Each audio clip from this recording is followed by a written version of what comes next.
You're listening to a download from the outdoorstation.co.uk. Number 345. There's an obvious connection between the outdoors world and the world of photography. After all, many of us like to carry a camera, no matter how modest, to record the people and the places that we meet during our own adventures. The Outdoor Station has been a regular visitor to Focus on Imaging, generally reckoned to be Europe's largest trade and consumer photographic show. Now this year, for reasons completely beyond me, Bob decided to take himself off to the other side of the world for a conventional holiday. Yes, not a bivvy bag, a tarp, or a wood-burning stove in sight. So I pitched up to Birmingham's NEC with fellow blogger Steve Walton.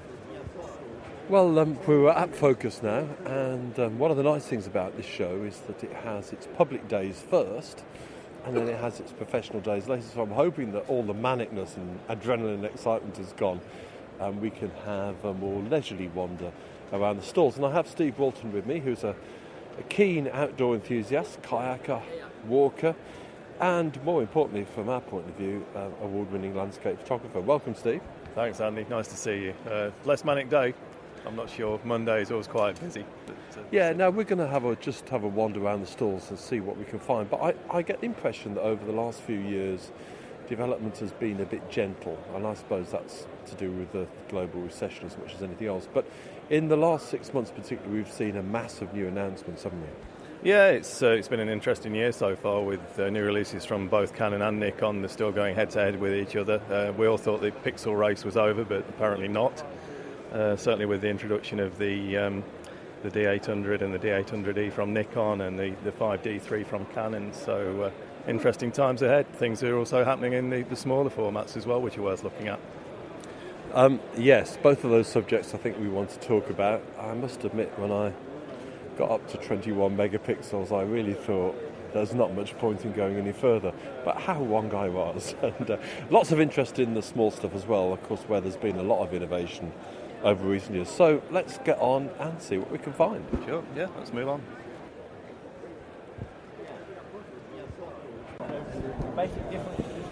We've headed straight to the Nikon stand as Steve has an order for the new Nikon D4 outstanding, and you finally managed to get your hands on it.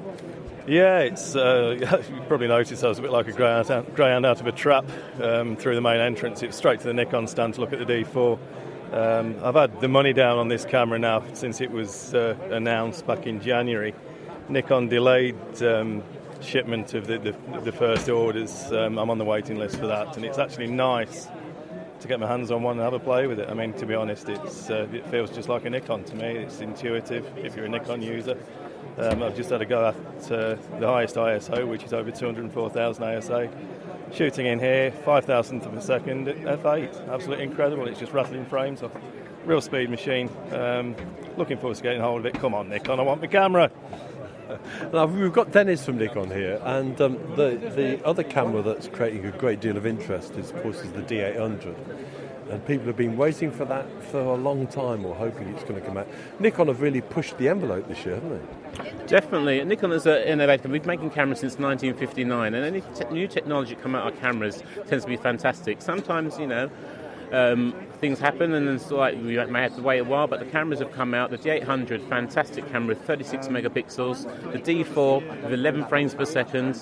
And both of these cameras have excellent video qualities about them as well. Now, we were just joking to ourselves earlier that we thought the pixel race had finished, but 30 odd pixels is a hell of a lot, isn't it? But you need that quality and the sharpness of the pixels as well, don't you? For big enlargements, obviously, and I think it really is the D800 and the D800E really going to set the world on fire, particularly for outdoor photographers. It's certainly putting a big question mark over medium format digital. From my point of view, it's certainly worth looking at, yeah. Dennis, there are two versions of the D800, which is causing a bit of confusion amongst some people. But just take us through the two cameras and the two options and why that's important. Well, the two versions of the cameras, generally, when people ask about the two cameras, what's the difference? Generally, if they're asking what's the difference, then they might not need the D800E. Because the D800E, the difference between that and the D800 is that the anti-aliasing filter has been removed. And the anti-aliasing filter is something that isn't in a lot of medium format cameras of higher resolutions. And now, obviously, removing the anti-aliasing filter will resolve and give you slightly sharper images, but you will be prone to more colour moire.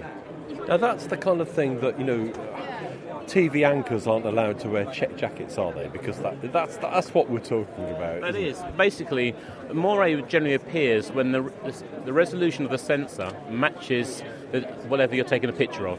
And then basically that moire, it's like a patterning happens, and basically a few ways to resolve that is either to change your focal length or slightly adjust your focus. But generally, most people who know about moire and they're shooting with medium format cameras know that happens, and they shoot around that. Okay, so Steve, presumably that's going to be very important to people who are doing still life photography, fashion photography, or even wedding photography like yourselves? Yeah, absolutely. It presents me with a bit of a dilemma because the D800E or the D800 is actually going to be my secondary camera along with the D4. I will probably err towards the D800E. Obviously, being a professional photographer, I don't buy cameras for fun. They need to earn a profit for me. They need to justify the outlay on them.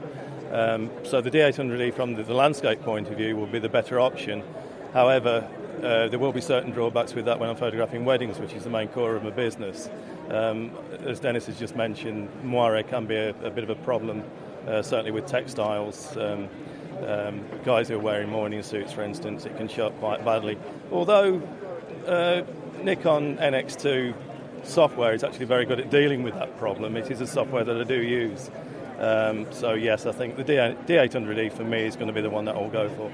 So now a lot of our listeners are going to be interested in landscape photography. I mean, you would choose the one version over the other, or would they both work? Well, both cameras work perfectly fine, both 36 megapixels. So the only difference is the anti-aliasing filter has been removed. Now, if you've been working in the studio with a medium format camera with high resolution, you'll know the effect of moire. And then you'll know how to overcome that effect of moire, how to make adjustments. In software, there'll be a filter in software as well that you can adjust moire out of your images. Okay, so it's something you just got to think about and think about. I think most photographers will be perfectly happy with the D800. I think most of the studio-based photographers will mostly maybe want the D800E, but most photographers in general shooting will want the D800. Great, well thanks very much, Dennis, that's lovely. Now Steve, you just managed to get your hands on that D4. I mean, it's a bit like talking about, I don't know, Lamborghinis, isn't it really? We're talking about the top of the range, but that was shooting at a hell of a speed. Yeah, I don't know how many frames it was rattling off per second, but at 5,000ths of a second shutter speed, it's f8. Indoors in these conditions with available light, it was literally just rattling them off. I don't know how many frames per second, but it was a lot. Now, we are getting to the point where this is going to compete directly against medium format cameras. I mean, what are the advantages of that? I mean, obviously it's a slightly more compact package.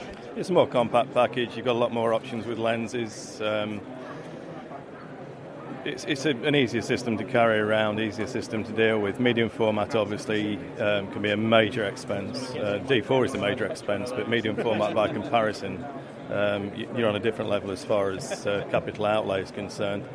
And really, for me at least, I think the 36 megapixels that are now available with cameras like the D800 and D800E is more than ample.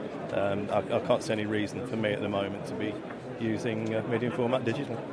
So what we're beginning to see now is a kind of clear focus at the top end with the D4 on real hard-working professionals. So these are rough, tough cameras, decent resolution, amazing qualities in very poor light. Yeah, it is a workhorse camera.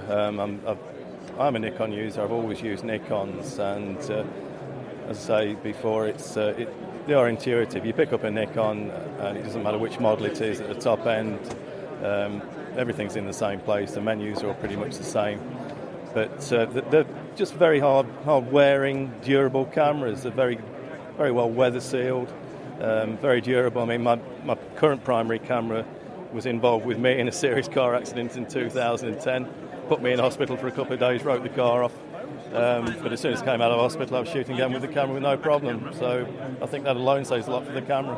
So when we look at these high-end Nikons, really, if that's what you're into, the only real consideration is which credit card you use, I guess. Yeah, absolutely. It's £4,800 is a lot of money by any standards, but when you put that against running a business, it isn't a bad price at all. When you compare it to toy cameras, and I'm really going to upset the Leica users here, like the Leica M9, which is a lot more expensive than the D4. Okay, it's a different concept. For me, there's no comparison. Now, I want to talk a bit about Leica and the kind of Leica copies that we're beginning to see on the market at the moment. So we'll save that for later. One of the things I'm kind of quite interested in are the new mirrorless Nikon. So let's go and have a look at those. To give you a wider angle of view. Now, we've moved across now to the new Nikon V range. Now, these are fascinating cameras, at least to me. Dennis is still with us. So, Dennis, these are really minute cameras because you've taken the mirror out, so they're not SLRs in the way that we understand them. The new Nikon 1 system, there's two cameras in the Nikon 1 range, there's the V1 and the J1. Now, the J1 is a mirrorless, but basically the V1 has basically a shutter in there as well, and it's also electronic shutter. Basically, with these cameras, Nikon decided they wanted to enter in this market what's called the ACIL market. Basically, cameras, small system cameras with interchangeable lenses. And both of these cameras offer great resolutions, 10 megapixels, a new design in the sensor as well. And we've designed these cameras from the ground up. For a lot of photographers, they don't want big digital SLR cameras. They want something small with interchangeable lenses. And this is what the Nikon 1 range is aimed at. So they're very compact, and these are, I guess, going to be pitted against the Micro Four Thirds cameras and that kind of thing. Steve, you've just been playing with them. Yeah, it's a lovely piece of kit actually. This is it's very very well built. It feels very solid. This is the Nikon V1. I've never actually seen one before, well, apart from in magazines, etc. But a very nice electronic viewfinder as well. It's a lovely camera.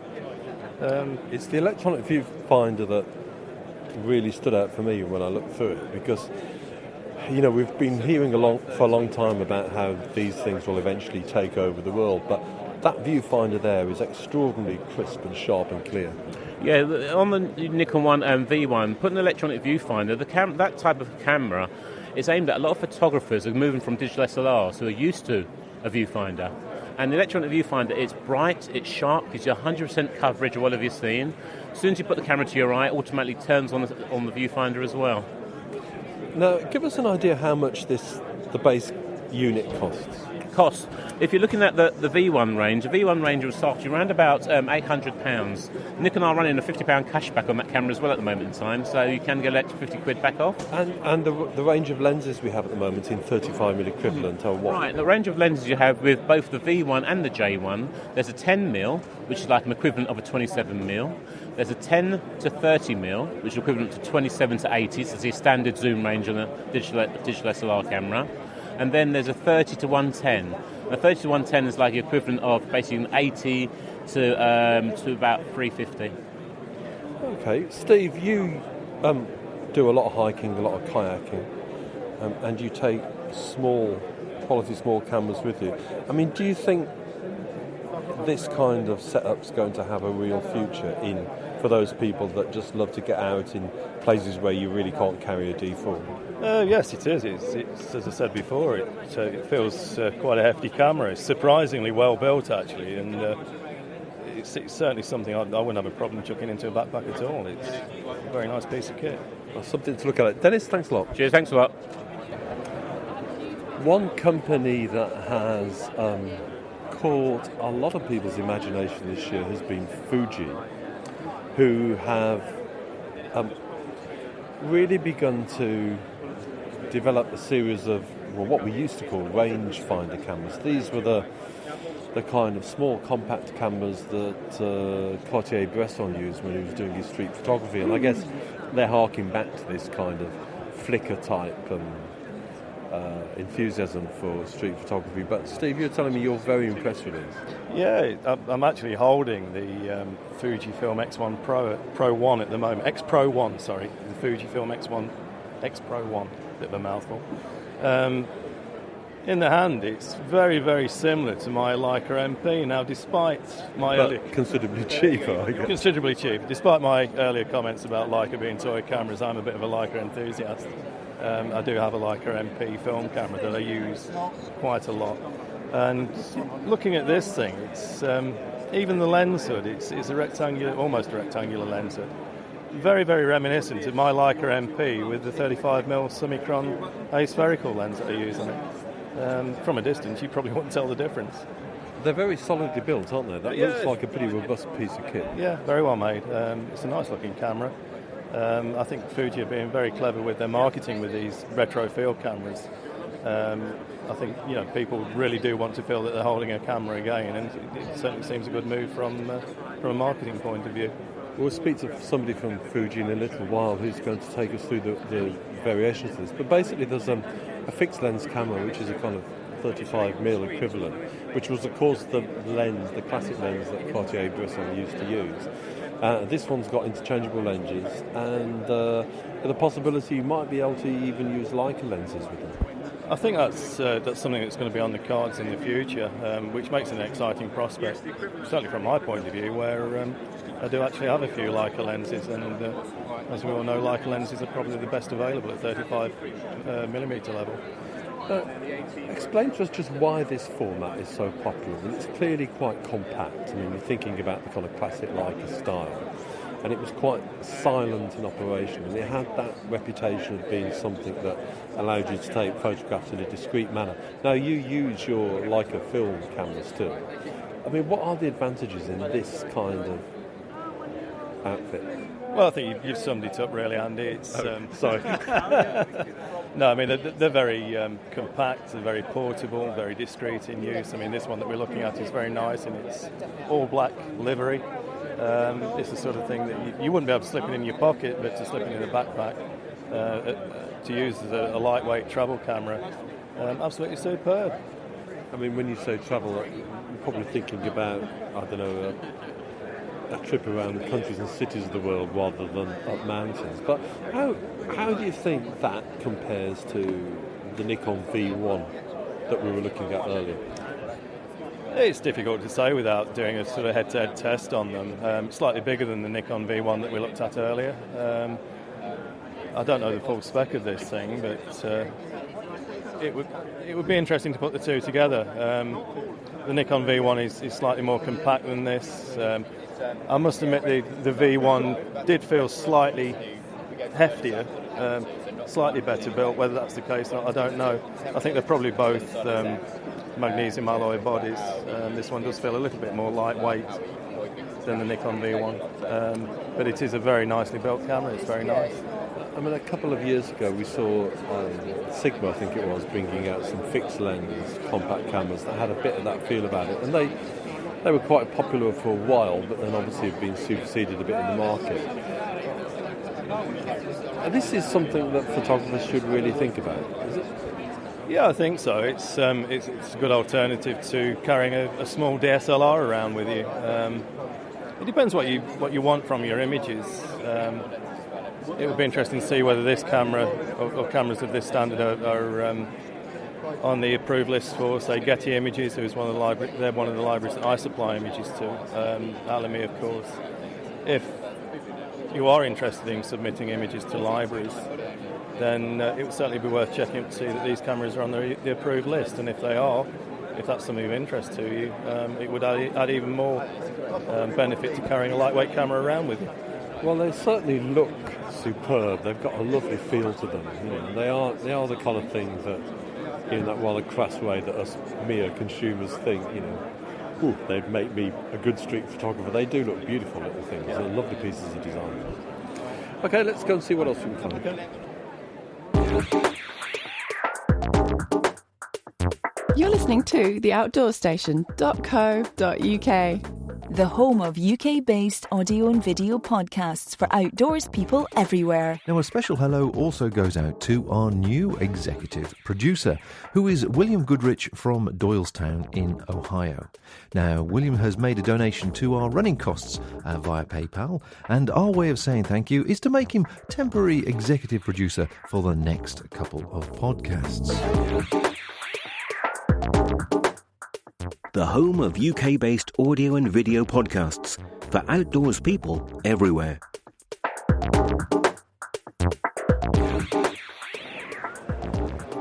photography rapidly becomes a very expensive hobby, and when you bought that camera and a couple of lenses and you think you've finished, no, you haven't. And one of the areas of biggest complaint are camera bags. And when we think about the great outdoors, that presents its own challenges. We're at an interesting little stand here, which is a new range. I've heard about them but not seen them before, of bags that are branded with the National Geographic logo. They're quite dinky, aren't they? Yeah, it's quite an interesting little stand actually. Looking at these things, if you want to make a fashion statement, then buy a National Geographic camera bag. It's quite interesting to look at this. I think you probably have to buy a Tilly hat to go with them, of course, but interesting range. Absolutely right. And the range covers everything from cases for small compacts to a case that would hold the DSLR and a standard zoom lens. And there's a backpack thing here which has all kinds of little pockets and stuff on this. But I don't know about you, I really don't like standard camera bags. I'd much rather prefer to invest in something that will keep my lenses safe and then just use a standard rucksack. Well, I agree with you absolutely. When I'm out walking, I never ever use a camera bag. I loathe and detest camera bags. When I'm working on location where I need to take a lot of equipment with me, then yes, I do. I use Think Tank roller bags. But as far as a camera bag is concerned, I don't use them. My DSLR is usually around my neck, or if it has to go into the backpack because the weather's bad, it goes into an Exped dry bag and that's it. I just flatly refuse to buy camera bags. I hate them. So there's the professional view. What is it that you hate about the damn things? Because some people do use them. Yeah, I realise that some people do use them. For me, they're big and bulky. I've invested a lot of money in buying lightweight equipment, refining the stuff that I do carry on the hill over the years. Like everybody else, I'm an enthusiast. I like to keep my base weight down to as low as I can. And it seems a bit ridiculous to me to go and ruin all that work and expense that you put into reducing your base weight by buying titanium and all these other microfiber materials to reduce your base weight, then to go and hamstring yourself by some massive camera bag that's over-engineered with all sorts of features that you'll never really use. Yes, one of the best things I ever bought was a very simple padded lens case, and that tends to get thrown with a spare lens in the back of a little rucksack when I'm walking around taking cameras. A lightweight tripod goes in the back of the rucksack as well. This isn't for walking on the hill really, but just walking around outdoors, and basically that's as secure enough as I need. And the thing is, my normal rucksack is bigger and more flexible than these weird compartments you get in camera bags. Yeah, I mean, things like this, as nice as they are, to me they're completely over-engineered. It's not something I would personally buy. I can see why people would. They're beautifully made. I wouldn't like to see them when they're wet. They're made of some kind of cotton canvas material. But these don't have, but they don't seem to have water protection, do they? No, I mean, a lot of camera bags, certainly from Low Alpine or Low, Think Tank, etc., they have a sort of a pull-out cover, rain cover. These things don't. It's the sort of thing that if you were going on safari, for instance, you'd probably want to take something like this with you, but on the basis that you'd look like you were on a safari. As I said, it goes back to the Tilly hat sort of accessories that go with it. But for using this sort of thing in our climate, then no, it's not for me. Okay, so that's it. Hear it first, folks. That's the professional view. Buy an Exped big waterproof stuff sack and just throw that in the back of your rucksack. Well, it's the way I've always done it. I mean, it might sound a bit brutal to chuck well, with my Leica, for instance, it's a £3,500 camera body and the lens is worth another £2,500. So combined outlay of £6,000 in a camera bag rolling around with my camping gear in the backpack, it might sound a bit excessive, but I've never had an issue. I suppose that's what insurance is for. Well, that's right. I've never had to claim, but it's never caused any damage to the cameras either. You know, I'm not a fool. I don't throw them around, but I'm not particularly gentle with them either. There's a lot of different options around here. Looking at camera bags at the moment, I guess we might have look at a few more later on. But the accessory market is still as lively as it ever was. So anyway, let's shift on and see what else we can find. sometimes these shows can be a great disappointment. I've been really looking forward to the Olympus stand for a series of reasons, not least because in the days of film, that's what I ended up standardising on. But we indeed have a big Olympus stand in front of us, but virtually no cameras. But well, where do you start, Andy? I mean, this really is the kind of thing that I absolutely hate about photographic exhibitions. We've got a stand here, it's the Olympus stand, and Andy and I are actually looking forward to having a look at the new Olympus OMD. It seems that there is one that's being handed around by a guy on the stand. We've got a couple of young lady models on the stand. Unfortunately, the guy with the OMD is getting very few takers to actually use the Olympus camera.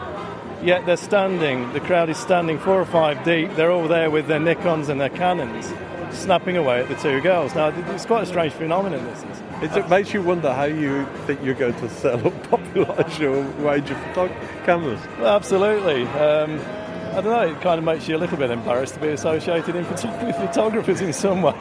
Well, let's do our best to put it right for them, and maybe somebody at Olympus will hear us.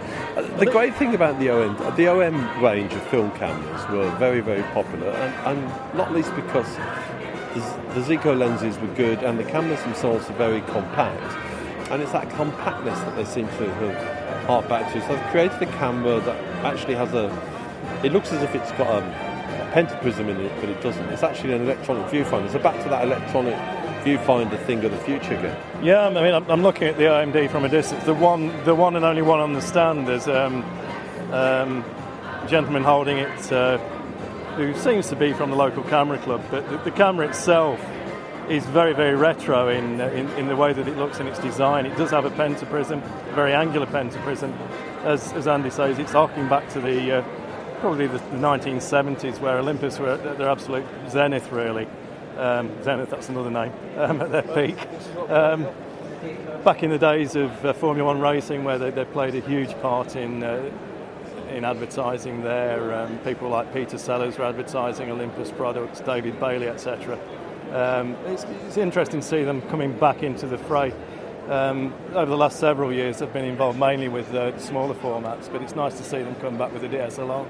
It's just a shame we can't have a look at it properly, but never mind. Yeah, actually, we're being pushed further and further back with all these Nikon and Canon users actually photographing the girls. Maybe there's only one in the country, but we'll leave them to the girls, I think, and see what else we can do. We were joking earlier on about buy your camera and you think that's it, but then there's all kinds of other hidden expenses. One of the most important accessories, or sets of accessories for a camera, are filters. And although you can replicate a lot of filter effects in Photoshop and the equivalents these days, it's not quite the same, is it, as using a dedicated filter?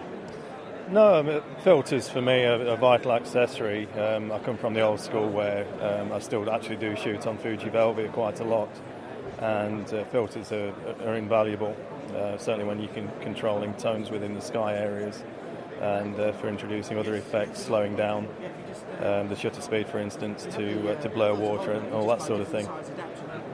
You can obviously replicate a lot of the effects in various editing software like Photoshop and Lightroom and Aperture, for instance. But for me, it's always going to be filters and Lee filters. Well, we're at the Lee stand now. Now, these things are kind of legendary, really, now amongst photographers. Partly because they're clearly beautifully engineered, but you pay for the premium. Yeah, I mean, the resins are very high quality optical resins that are used to make the filters, same with the glass filters from the Lee range. Can't speak highly enough of them, really. If you compare Lee with other brands, there really is no comparison. You can see instantly the fact that you're paying for quality. And to me, if you're going to outlay a lot of money on camera equipment, it would seem rather silly to put a cheap filter in front of a very expensive lens. Now, when we're talking about the outdoors world and hill walking mountains, and we're talking about filters, I mean, what are the basics you should be looking at? Well, the ones I use mainly are graduated neutral density filters and neutral density filters. And the point about the graduated filter is you think about that landscape perhaps in the early morning where you've got to decide, do I expose for the ground, do I expose for the sky? And even with the kind of tolerance of the new cameras, you can still very easily blow out all the details in cloud and sky cover. So that's the kind of thing that you would adjust it so that, the graduated bit of the filter is in the sky, and then the ground bit, in a sense, isn't filtered. So you're evening out the exposure. Absolutely. I mean, there can be several stops difference between the sky areas and the foreground, and you do need to control that. There's no point really in getting up early in the morning and leaving your tent on a cold, frosty morning on a mountain somewhere, and then missing the shot because you haven't controlled the dynamic range of the image that you're trying to capture. And you do need filters really to do that, unless you're going to employ some other technique in your editing software. Yeah, but we've talked about this a bit already, haven't we? I mean, it's still very much the case, despite the fact that digital technology is wonderful. It's still the case, isn't it? That basically you want the best quality image when you press the shutter that you can. And once you've missed detail, you never get that back. No, it can be very difficult to. I mean, you do have a certain leeway within shooting RAW. Obviously, there is a little bit of leeway in pulling back detail, but it's not what you want to be doing. You need to be creating those images within the camera. You need to be capturing all of those tones within the camera rather than trying to put them back in at a later stage. Tripods are always a thing that. Always an interesting subject to discuss for people that regularly go in the outdoors, because obviously they give you a lot more control over your image, but on the other hand they weigh a lot, so it's always a bit of an issue. Now Gitzo are generally reckoned to be one of the top brands, if not the top brand, so we've got Ed with us. Ed, looking at the lighter range of the range, there's quite a lot of innovative stuff here that's pretty light. One of the surprising things about tripods compared to buying a camera is when you buy a camera, all of the technology is up front. You can see the buttons, you can see the LCD. When you buy a tripod, all of the technology is in the manufacturing. What you see doesn't really reflect the amount of effort and time that's spent in the R&D and in the manufacturing of the product. And you really have to dig into the tripods to understand where the strength comes from in such a lightweight product. And the Gitzo Travelers are really made without compromise to the quality of any kind. They're just made to do a job, and they are a joy to use every time you use them. And it's worth, in my experience, it's worth paying for those kind of carbon composite materials. Absolutely. I actually use Gitzo when I'm on the hill. I carry a Gitzo 1550T traveller tripod. That's a carbon 6X version. It weighs about how much? I think it probably weighs about a kilo. It's 1.1 kilos. 1.1 kilos, yeah. And certainly makes a big difference. What I like about these lightweight tripods, and I've got this one here, I think, weighs about a kilo. Yep. Yeah. What I like about them is that I decided I didn't want a range of tripods. I really just wanted one, and that's pretty firm and pretty stable for most keen amateur lens configurations, but light enough to take on the hill. Absolutely, and the clue is in the name. The Traveller range really is intended for travel. They have a very clever fold-up leg system which encapsulates the length of the centre column and the head within the length of the leg tube. So they fit in your backpack quite nicely. They'll go on the aircraft without taking up any space. And being as they're only a kilo, they don't really eat up too much of your weight allowance in cabin baggage. They really are, let's say, the clue's in the name. Travel tripods. Now, just to be controversial for a moment, because a lot of people ask us this. Before we came to the show, we asked people what they wanted to hear about. A lot of people saying, well, in these days of high resolution, high ISO frames, why do we still need tripods? There are a lot of things you can do electronically, but at the end of the day, if you want to blur the movement of water or clouds, or if you just want to take your time composing a photograph and put a little more effort into it than perhaps a happy snap, a tripod's still the way to go. I think that point about the composition is important, because I feel there's always a different quality about the photographs I've taken with a tripod, not least because when I'm walking or I'm out on the hills or the mountains, you do have to stop You have to physically put the thing up. And whilst some people might think that's a bit of a faff, actually it does affect the way you do things. Certainly it slows you down. You think, as you say, a lot more carefully about your composition and your exposure before you actually trip the shutter. For me, a tripod is an absolutely vital accessory. I couldn't operate as a landscape photographer without using a tripod. Okay, so there's still life in tripods, and certainly judging by the number of people that look at them, that they're still interested in them. Oh yes, I think the tripods are going to be around for another 90 years on top of the 90 that Gitzo have already done. Okay, well cheers Ed, have a good show. My pleasure, thank you.